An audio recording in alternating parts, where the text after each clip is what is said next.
Welcome to Relationship Mastery, a podcast for those who want to learn how to master the art of creating happy, healthy, and loving relationships.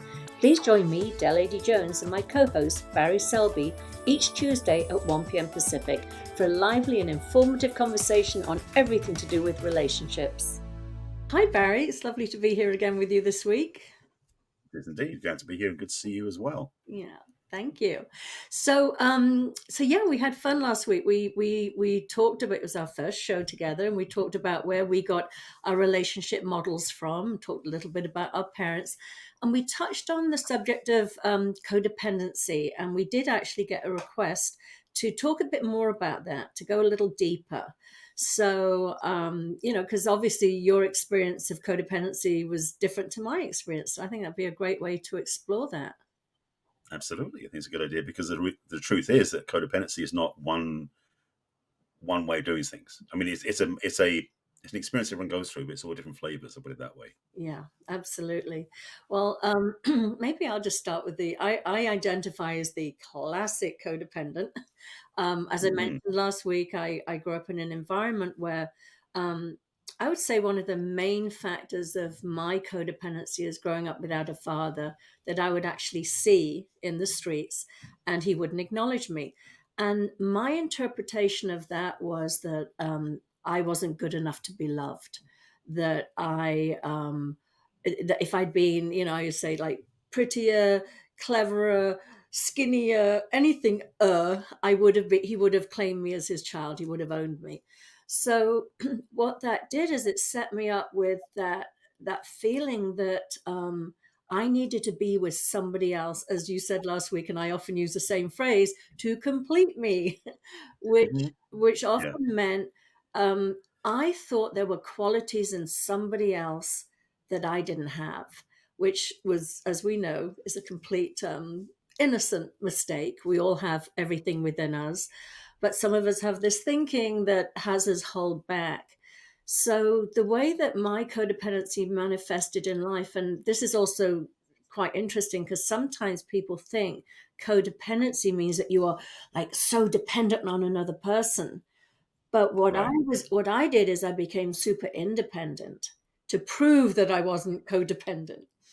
But Mhm. I still had some of the classic traits like people pleasing, very much. And that's a training as well. My mother was a caretaker. We had homes for mentally disabled people and handicapped people and mentally ill people. And so it was always about negating your own needs and putting other needs first. So that was another way I showed up. And as I Right. said, that needless and wantless, I don't know if that resonates with you, but I didn't want to drive people away. I wanted to keep them happy. So not just the people pleasing, I actually pretended I was needless and wantless. I made no demands on another person because what if they said, "Oh, that's too much, I'm leaving you." So it just showed up in so many different ways for me. So I'd love to hear from you, and we can keep going backwards and forwards because I've got a Yeah, ton more. I've got a ton more, but tell me sure. Got a some. bucket full of them. Yeah. Yeah, really. Thank God they're in the past, but I can Indeed. identify. But tell me how your codependency showed up. Well, I was going to say one thing that I'm saying in reflection to what you just said is there is a certain sense where oftentimes our external presentation doesn't match our internal reality. Exactly. And so codependency is one of those things that does that. And I know for myself, I was always basing my value upon whether or not other people like me or not. Yeah. Mhm. And that's the really the classic paradigm of codependency because we externalize all our feelings on other people. Mhm. And I did that a lot when I was younger, where because being bullied in high school, that really put me in a place where I didn't feel okay. I didn't feel good enough. I judged myself because of how people perceive me rather than actually from how I knew myself to be later on, knew myself to be. Mhm. So, and being around the girls, they were taking, to be blunt, taking pity on me. They were being nice to me basically because I wasn't a threat to them. Mhm. So even in that arena, I wasn't necessarily being respected or accepted at anything beyond tolerance. Mhm. Wow. So for me, that was the environment I was going through in school. With a family dynamic, it's funny. It wasn't an overt. I'm just looking back in terms of the codependency. It was there because it's just the way we lived life. It's the way we connected, the way we were dependent upon each other for that feeling of being loved. but it wasn't necessarily his classic patterns of it so much as it just was the way life is. And I think, to be honest, the majority of people, if they're willing to report this in public, had the similar experience where the home environment just was so enmeshed with each other because that's the way they thought, because there was some way I thought that love was expressed, the way that relationships worked, the way the family dynamic was, is that we functioned that way because anything else would be somehow the antithesis or the rebellion against the family dynamic. Mm. So to be like happy and pleasing other people because I wanted them to please me, is this give and take thing was very enmeshed in that sense because it was, saying no wasn't a thing we tried to do did very much because that was always like saying no may make people think less of me, so I don't do that. Hmm. That's Yeah. what I was definitely a people pleaser that way too. Yeah. So yeah, I had a few things to work on. You know what I love? The reason I love these conversations with you is because we had such a different upbringing, and Hmm. yet we both relate to codependency, but in such a different way. As I explained last week, my mother, I never witnessed my mother, excuse me, it's a little croaky here. I never witnessed my mother in interaction with a man. My Hmm. mother had been married initially, so my older siblings saw her in a relationship. But with me, I only ever saw my mother in two relationships, one with my father and one with my younger sister's father. And the men weren't in our lives. So I saw super independence. Yeah. Or it looked like I'm sure there was massive amounts of codependency there, but it Right. manifested in my mother in the I'm independent, I don't need anybody, because of a fear of her codependency. And that's what I also learned to do. I mean, I remember when I was a child, I remember drawing a picture of, well, when I'm married, I'm going to live on this hill with my little house, and my husband's going to live on this hill in his little house, and Yeah. he can leave his toothpaste and toothbrush at my house. That was my model of super independence. But as I said, deep inside, there was this massive fear of abandonment, which I think is a shame and abandonment are the underpinnings of codependency. Shame that you feel there's something inherently wrong with you, that you're unlovable, in my manifestation of codependency. And the other one was this absolute fear of being abandoned because I'd been abandoned by my father. So I was that classic. How it also manifested, besides the ones I just mentioned, was I needed to be needed. To me, if I was Oh yeah. needed in a relationship, that was my insurance. They won't leave me if I'm needed. So I Hmm.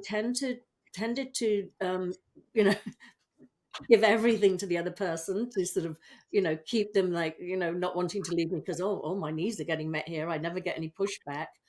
Or the Hmm. other one was they were either maybe had struggled in some area, maybe it was addiction, maybe whatever that area was, and I was the sort Right. of damsel in shining armor, not the damsel in distress, and I'd rescue people again, because then I thought if they need me they won't leave me. So how does any of that resonate with you? I never had a fear of abandonment because I wasn't raised in that environment. Yeah. So first of all, that thing. However, the behavior was not much different because I was basically being around people because I wanted to be liked. So it Mm. wasn't about the fear of abandonment. It was about being valued or liked was my prize by doing what I did. Yeah. So even though I was also wanting people to be around me and wanting to connect and oftentimes overdoing it and becoming almost saturating them too much because Mhm. I wanted them to like me. Yeah. But it was about approval. It was about being liked. That was the underpin for me. Mm. So again, same behavior, but different underneath for both of us. It's interesting because we do have our own unique path, as everybody does, to learn through and to grow through.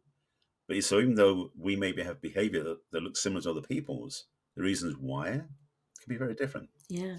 Yeah, and that's what I find so fascinating is going back there with my clients, and it's almost like being a surgeon. It's like it's unearthing where that sort of what I could use the word, wound, or that thing that needs to be discovered and plucked out and understood where it came from. But let's just get rid of it, and now we can feel differently and show up differently. But Yeah. some of the other things, I'm just trying to think. Well, oh my goodness, weak boundaries. Well, that again goes with that. You know, for me, fear of abandonment. Or Hmm. in like I would like I'd set a boundary, and if somebody violated that boundary in a relationship, I'd always go, "Oh, well, maybe that wasn't really my boundary, and let me just move it back. Let me just move it back a Hmm. couple of feet." And Moving the goalpost. moving the goalposts in their favor, not mine. And Right, right. but the thing is, when we do that, all we're ever doing is teaching other people how to treat us. And if the other person, and we're going to talk about this next week, because often Mhm. the perfect partner for a codependent is a narcissist, and we'll go into that next week. But Yes. if you are in a narcissistic partnership and you're codependent and you're moving those goalposts to accommodate their behavior, all we're doing is teaching them to just keep barreling ahead because they know that we will keep accommodating them. So that was Right. a huge one for me, was that the weak boundaries. And I'm sure, again, you're identifying very much as the people pleaser, so I'd love to hear what your experience with your boundaries were. Well, that's the thing is boundaries is boundaries are an indication of not being codependent. Just to be clear for anybody listening, for me, that need to be approved of, that need to be loved, that need to be valued, meant that boundaries were only something that would get in the way of that. Mhm. So I didn't have boundaries. I'm just looking back, to be honest, just to verify if this is true or not.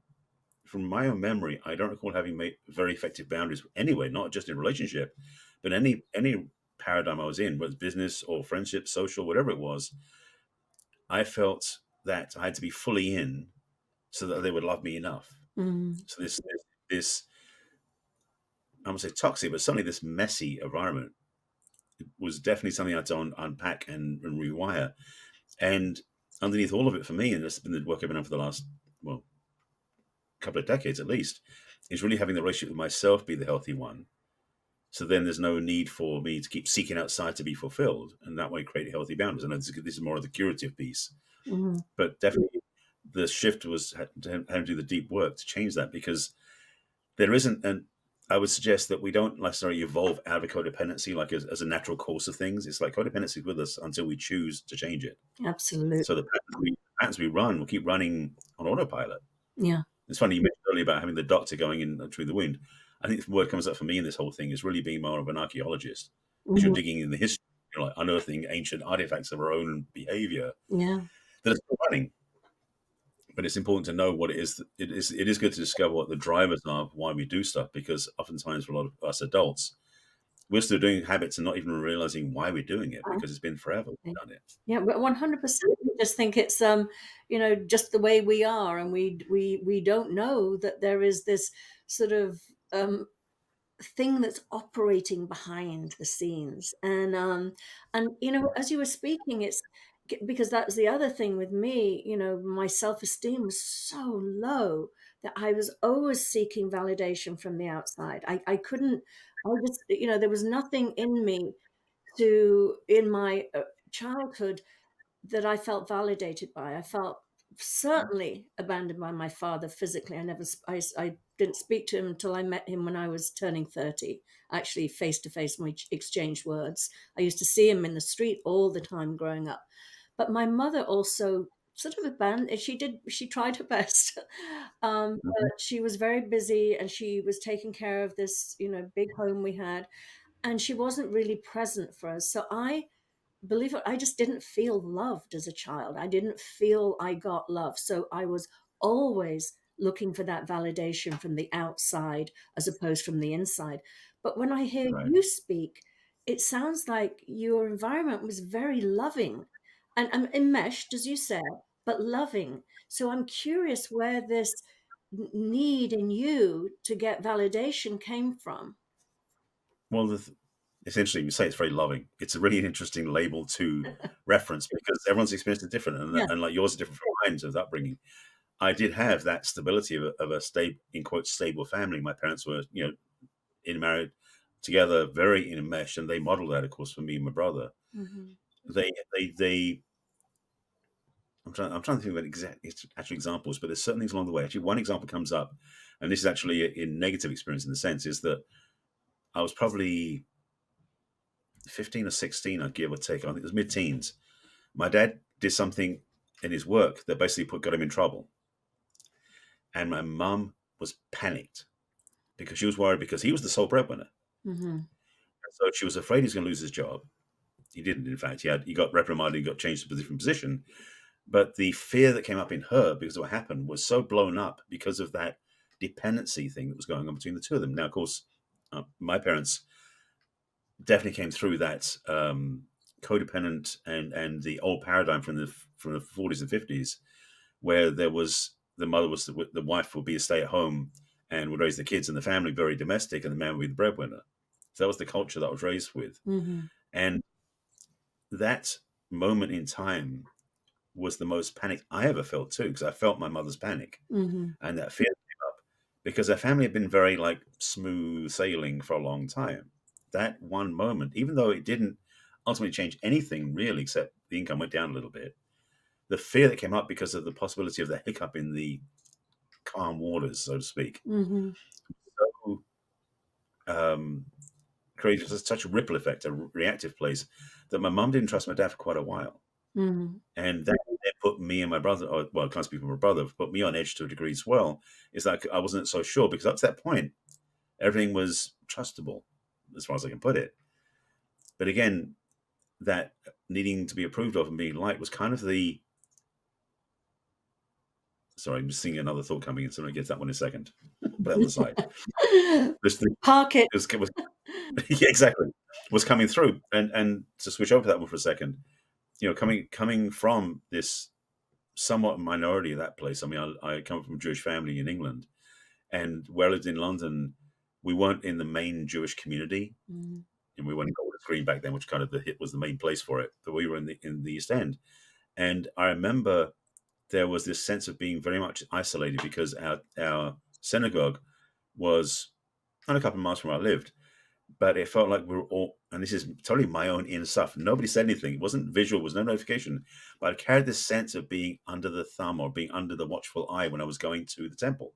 Mm-hmm. There was something about not being accepted, not being liked, which is what fueled my need to be liked and approved of. So not only my family, but in my religious upbringing, there was this, it didn't feel relaxed Yeah. for me. Gosh. I'm not saying it. Yeah, it's waking me up to that. Yeah. It's interesting as you're mentioning that. I see that there is a correlation between some of our experiences, and for me, it was not just the sort of dysfunction within my own family situation, but Hmm. being illegitimate back in the 1950s. It was 1959 when I was born, so it was the early 60s, but it certainly wasn't California and the whole hippie thing. It was Right. puritanical Wales. But Mhm. I felt that when you were describing the area you grew up in, and you were a minority in that area, that's, I think, where we do feel, because I definitely went to a little village school. I lived in the countryside, and my father lived in the village with his family. But we would go to the village school, and in the village school it was very, very, the words bastard and illegitimate were used quite a lot, not just by the children but the teachers. And Mhm. so for me, that fear of being judged, and I mean, we all have it. We're primal. We want to connect. Right. We want to be in our tribe. We want to be in our community. And I think when that is not safe as a child, that's where you pick a lot of that people pleasing habits up. Absolutely. That's seeking to be accepted, to feel Mhm. safe. I mean, for me as a young child, I didn't feel safe. So I had that, hyper awareness, hyper tuned in to everybody around me. It was all about reading somebody else, reading their cues, their body language, their look in their eyes. Do they like me? Or are they going to reject me? Are they going to be cruel to me? So we develop that hypersensitivity, and it's sort of interesting. We become master manipulators in getting and Well, charming and trying to get people to like and accept us. the thing for me, just because that was the thing that was different, again, we all learn different ways, is I to a large degree, to be honest, spent much of my time ignoring what I was learning. Mhm. Like I wouldn't learn to be better at detecting people or noticing people. I would like go, hopefully this person will like me instead. And then I get wounded or hurt by that person. Go on the next one, like maybe this person will like me instead. So I was never so cautious as maybe as you were learning to be. I was actually much more, it's like, please like me. It wasn't that overt. Yeah. But that was what was driving underneath, was that need to be loved, to be liked by other people, because I didn't at that time feel safe enough to love myself, to care about myself. So of course we weren't raised with those values. So that I would say hunger is a bit of a strong term, but certainly that neediness was Mhm. in my awareness as a kid.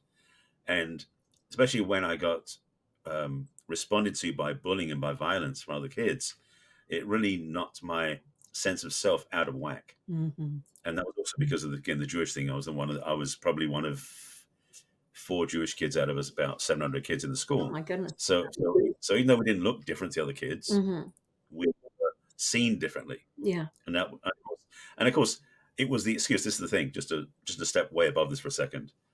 There was definitely a tendency in culture and in behavior to demean the other type of people who were not like us. Mhm. That's kind of why into our societies, and certainly into our governments, the way they treat us sometimes. Yeah. So I understand that's a bit of reality. It's not like that they were looking for that, Mhm. but just that was the used as the leverage to create. And again, stepping back for a second, I know these boys who were bullying me were doing it for their own self support because they didn't feel Mhm. worthy, probably either. Mhm. But as an 11-year-old, I couldn't fathom that out. So I didn't know the big picture because, again, we're kids. We don't know Yeah. these things. Looking back in hindsight, it's so much easier to see the truth. Mhm. But, we can't exactly go back and fix it that way, although we can. Yeah. Oh, absolutely, we can. We can, every day is a fresh start. There's another couple of things I also wanted to touch on in what I identified in my codependency, and that was two things actually. One was settling for crumbs. Oh, That was a huge one for me. And again, I grew up on crumbs. What did I know any different? A little bit of, mhm. I remember being in a very, very abusive relationship, emotionally abusive, and a lot of the gaslighting, and we're going to go through all these subjects in later Oh, episodes. yeah. That, that, Stay tuned for that. yeah, that gaslighting, I would, and the cheating and the affairs and the whole thing, and then making you think that you're crazy. I would always say to myself, well, at least he doesn't hit me. I mean, what Right. that is to me, At least that. at Yeah. least that. Yeah. I mean, talk about settling for crumbs. I mean, thank God I am, for the last 13 years, have been in the most beautiful relationship where I get, I'm certainly not getting crumbs. I get the whole cake. It's fabulous. He's an amazing, amazing man. Yeah, Um, absolutely. that was the one thing, and then the other one I wanted to touch on very quickly too was taking things personally. Oh my God, when I learned to really not take another person's behavior personally, um, classic again, codependency. It's that whole sort of like, do you like me? Do you like me? Um, Yeah. and then if they walked away from you, I was like devastated. It was never. Now I'm just like, well, I haven't had to do that in a while, but it was like, well, it's just not a good fit. It's just not a good fit. But it was. I always took it personally. If somebody walked away from me, it was because I was defective. I wasn't good enough, and it wounded me so deeply. Even if I'd only been with somebody 3 months, I took it so personally. So, any of that for you? Oh, definitely. That sense of being, as I said, being liked was kind of a key thing, and that also meant that people had to, you know, appreciate or care about me some way. They had to demonstrate for me to know that, because I couldn't tell without some sort of evidence Mhm. to see that I was being cared for. But something just hit me when you talk about that, is I'm realizing that in current times with social media, so many kids and actually adults too, their mood is controlled by the number of likes they get on their posts. Oh yeah, yeah, That is the epitome of codependency right there, because we're valuing our own self-esteem on what other people do for us, yeah, to us, towards yeah, us. exactly. So this is something that's true now. So what we're talking about isn't just ancient history, maybe for us, but for a lot of people, it's still current if they're on social media and they're feeling themselves being swayed by how many likes they get, or if their post get as many likes as their friends do, whatever that is, all that comparison stuff becomes a trap as well. No, 100%. And so, I mean, Yeah. I think we're talking about codependency being, something in the past for us. I mean, mine still pops up every now and again, but at least I'm aware of it, and I'm like, oh, I see you. But it's absolutely it's an epidemic in our society, especially as you said, promoted by social media. But we are coming up on our time for this week. We could do another 3 hours on this subject. One thing I want to give people homework. Oh, good. Okay, great. Well, because the thing is, yeah, well, the thing is, and I mentioned it earlier, and I'll say more emphatically now, is that the challenge with codependency is I should say, the wiring of codependency is that we're always seeking outside for the love Yeah. or for the approval or for the need, where that is. Because for many of us, we weren't raised with a value system that put our own love first. Yeah.